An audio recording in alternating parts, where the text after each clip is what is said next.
Today I am going to start laying this LVT flooring from NovaFloor. I am super excited. So this is our bonus room, and I would imagine that we're gonna have a lot of teenagers parties up here. So I wanted to create a space that's worry-free. That is why I went with this LVT from NovaFloor. I will put a link to this exact LVT in the comments. This is the Almond Oak in the Dansbee collection. So who knows how to install LVT?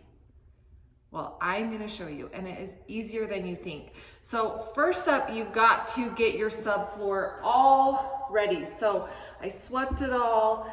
I even used my shop vac to vacuum it all out. If you have any raised areas, you want to make sure that you sand all of that down. This is a floating floor, so it's going to float on top. So you'll definitely feel, the waves and the ups and downs, and you don't want anything underneath this flooring as well. The other thing that's really great about the NovaFloor is, can you see on the back here? It actually comes with its backing. So I don't need to put anything else on my floor. I'm just gonna put this straight down. So, should we get going? Let's go. I'm starting right here in the doorway, and as you can see, we're bumping up against my other flooring. I was not trying to match this flooring, but I wanted it, not to clash. So I found a similar plank to this flooring, and then I just went a little bit darker. And then there's also these transition pieces that when we're all done, we'll stick that transition on there and it will be just perfect. Now, I did decide to run it the opposite direction of my other flooring too, just to kind of give that contrast and make it feel like that's really how it was supposed to look. So the first line is the most important. So what I did is this first line, there's a line. I got my level. Can you see that line that I drew?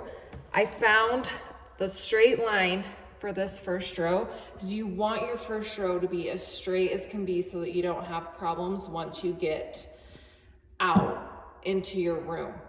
So the supplies that I'm going to be using, you need a mallet, a tape measure.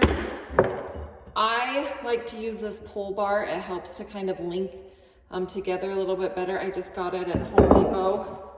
A block just in case I need to tap it in.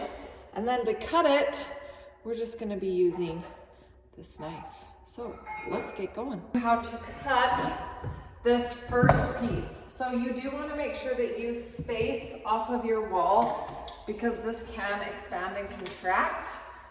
I just use these little spacers. So when you're measuring, you don't want to measure from the tongue, you want to measure from the actual flooring. Mark it right here.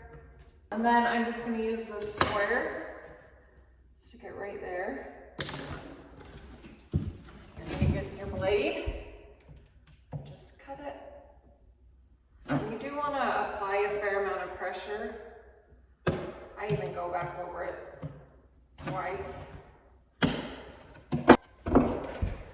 And then all we're gonna do is snap it.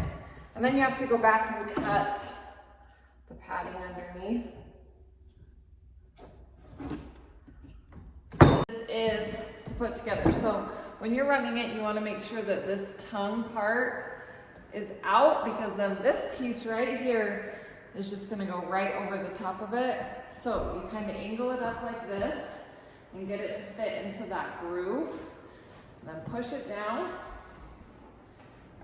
wiggle it until it lays pretty flat, nice and flat.